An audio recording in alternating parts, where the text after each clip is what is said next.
Yes, Yes, now I'm I see. here. Yes, I'm Yes, here.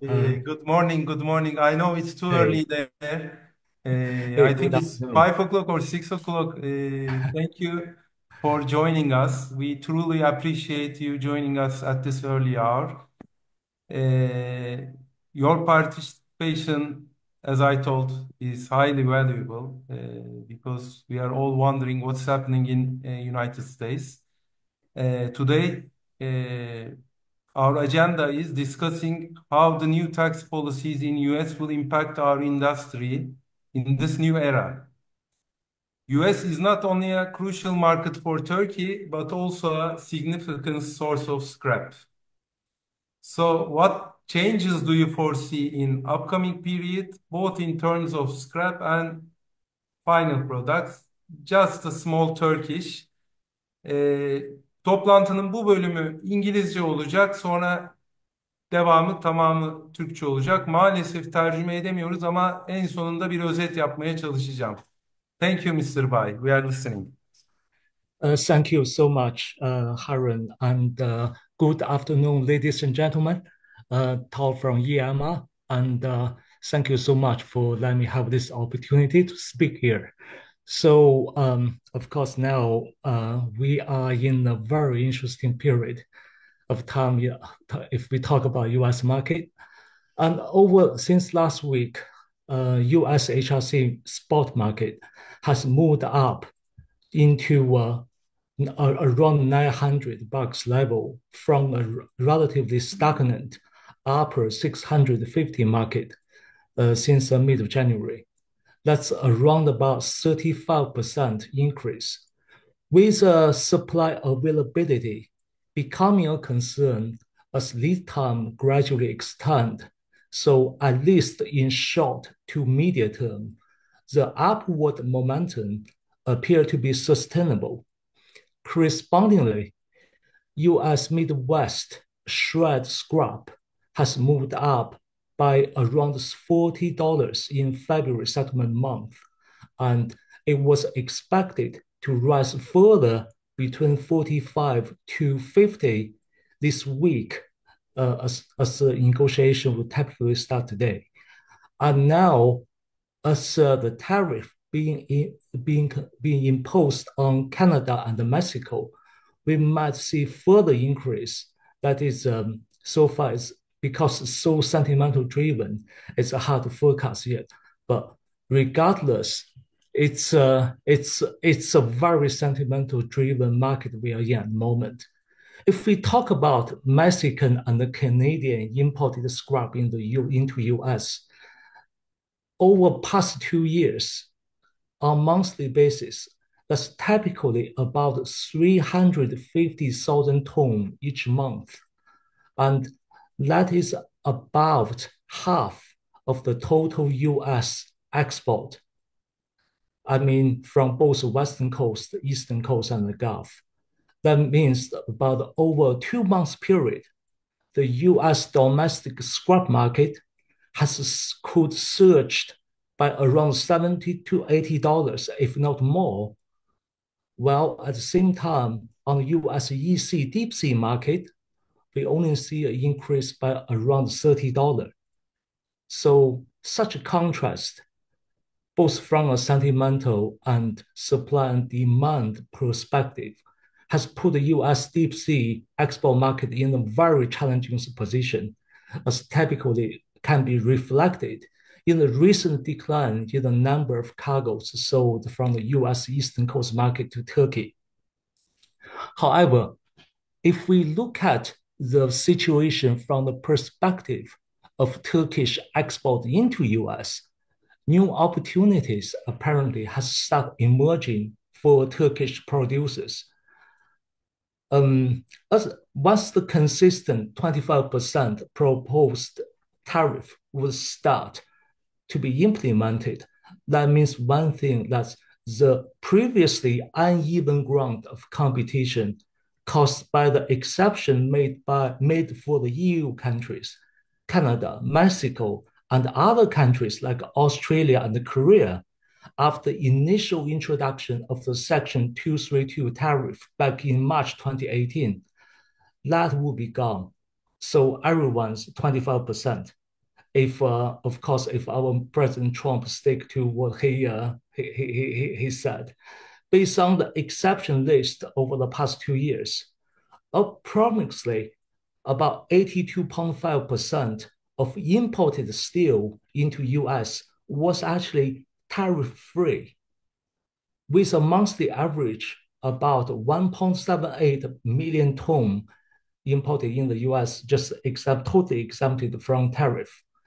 In contrast, Turkish monthly export into US over the past 2 year period, on average, by my calculation, is about 28,000 tons, just about 2% of the total exempted volume. Obviously, and such contracts suggest that there would be a great potential opportunity for Turkish steel producers, given the competitive productivity and capacity you have. Of course, the Turkish steel industry, as always, has already acted fast with imported activity on HRC, OCTG already started in Houston over the past 2 weeks. And however, I would like to say one thing is, although the sentiment is strong for now, the current market condition, I want to keep repeating one thing, is the current market condition is more sentimental driven than fundamental driven. The latest research we picked up and indicate that the demand from the more traditional sectors, such as agriculture, trucks, and traders, and constructions, those traditional high volume sector has not really responded to the HRC price rally so far. And the actual demand for HRC over Q1 2024, 2025 has actually dropped by 10 to 15%, but based on the current estimation, best estimation we can make. Therefore, while the near to medium term sentiment remains robust for imports into the US, especially with a lead time extending to around 7 weeks for HRC and about 10 weeks for value-added products like CRC and HDG, uncertainty remained in the medium to longer term, particularly over the forthcoming the summer lull period between June and August. Additionally, the fluctuation in the dollar and the possibility of a slowing US economy could also weigh on the sentiment as the market develops. Finally, outside the US, how the European steel sector would respond to US tariff arrangements, both the 25% on steel and aluminum, also the forthcoming possible tariff that will be imposed to European auto sector, which is a critical downstream of that for the European steel industry. How they will adjust to that, that will be another factor we cannot ignore, because apparently European market is one of the main outlets for Turkish HRC exports also. So that's my answer to your question, Harun. Mr. Bai, did I follow it correctly? You said that United States is exporting around 700,000 tons of scrap per month, did you say? And importing from Canada and Mexico 350,000 tons. Is this correct? I have got data somewhere in my notebook, but Okay, so far I saw I just so want to ask you a question because yeah, we are all wondering this. United yes, States is a very large geography, yeah, it's and very large geography. Yeah. apart from the usage of scrap, some mills may need some different specs. Hmm. So, is some part of the scrap in United States cannot be consumed by US mills so Yeah. that they have to be exported. Yeah. Either from logistically perspective, because it's a large country, from one place to another place is around 2,000 miles. and to send it to Turkey might be much easier, or some category of products might not be suitable for US products. Is this the case? Yeah, that is indeed the case. That's indeed the case. And I think if I understand you correctly, that you're referring to that. It's not all the U.S. scrap can be consumed domestically. That's totally correct. But given the current arbitrage between the domestic market and the export market, what's happening is U.S. scrap dealers will do whatever they can to make the package to work for the domestic market because the arbitrage is just too high at the moment, and that would encourage logistic factor. That will encourage the scrap recyclers to invest in working hours to sorting material just to build the package and make it right for the domestic mill to get the premium. Would it completely dry up for export? That's not going to be the case because with along the coastline, U.S. has got a very long eastern coastline, and we still can have a little bit share in the market, but just won't be as it used to be. If that I answers your see. question, Right. Aaron. So, Mr. Bai, thank you very much Yeah. for coming here. Mr. Bai hepinizin bildiği gibi EMR'ın dünyanın en büyük hurda toplayıcılarından birinin Amerika Genel Müdürü. Çok kısa özet yapmak isterim ama bana katılacak olanlar olursa sevinirim. Eksiklerim olabilir. Mr. Bay diyor ki Ocak'tan bu yana bu gelişmelerden sonra Amerika'daki sıcak saç fiyatları %35 arttı. Ve üretim süreleri de çok uzadığı için bu artışın kalıcı olduğunu düşündüğünden bahsetti. Burada da Osman Bey'in de bahsettiği gibi bir senaryo değişikliği olduğunu ve fiyatların bir anda yukarı çıkmasının hurdayı da ciddi etkilemeye başladığından bahsetti. Meksika ve Kanada konularına girdi. Bizim için ciddi tedarikçilerdi. Ancak şu an orada da bir olumsuz gelişme var Amerika için dedi. Başka eklemek isteyen var mı bilmiyorum. Benim atladığım bir şey var mı? Thank you Burada very much, Mr. Bai. Thank you so much, Aaron. Ladies and gentlemen, thank you so much for having me. Thank you. Thank you. Osman Bey siz bir şey ekleyecektiniz Çok kısa galiba. bir cümle. Aha. Aslında Bay Bay de benim daha önce söylediklerimi bir yerde teyit etti. Dünya hurda ile ilgili konuşursak Amerika tarafı eskisi gibi olmayacak, bu kesin. Yani bu tarifeler, bu %25'ler uygulandığı sürece Amerika iç piyasasındaki şartlar değişecek. Bu da Amerika'nın özellikle doğu yakasındaki ana taraftır.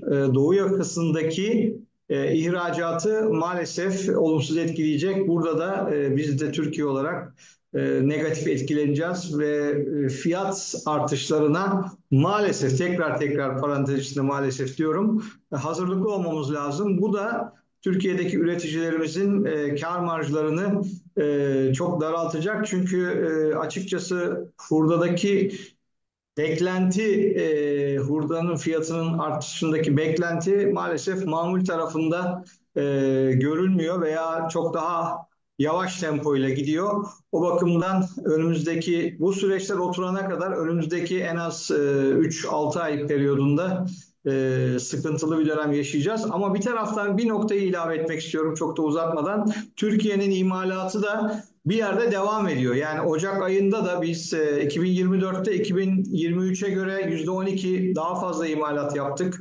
36-37 milyon ton imal ettik. Ocak ayında da çok ciddi bir imalat olmuş. Yani üretimi de bu arada kesmiyoruz. Üretimi de devam ettiriyoruz. Bu da hoş bir şey. Demek ki bir şekilde satılıyor malzeme. Ama marjlar konusunda yani firmaların yakalayabileceği marjlar konusunda evet ciddi sıkıntılar var. Osman Bey, bir soru var. Buyurun. Mr. Bayi'ye soracağım. Yalnız şunu da ekledi bu arada Mr. Bayi. Katılım yani doğru anladığımı düşünüyorum. Evet, Amerika'da senaryo çok değişiyor ama şöyle de bir gerçek var. Amerika'nın belli hurdayı kullanamaması söz konusu. Bunu her zaman ihraç etmek durumunda kalacak. Şimdi bir soru geldi. Doğru. Mr. Bai, there is a question, very good はい。question, which is written by Mr. Yağız Kağan Sert. He is saying that the price of Turkish mills while procuring scrap, we are hearing that it's around 360 CFR. But we are also hearing that USA scrap is 390. So how come this happens? 390. I mean, we are hearing in United States the price is 390, but we are also hearing that they are selling to Turkey at 360.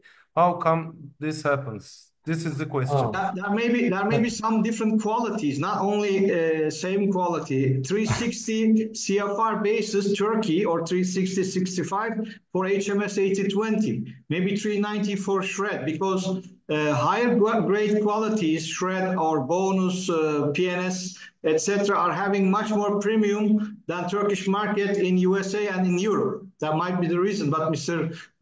Bai knows much better than me what's happening in USA. actually, Osman has hit nail on the head. And thank you so much, Osman. Next time you come over, I got to invite you for a drink for this, for hyping me up on this.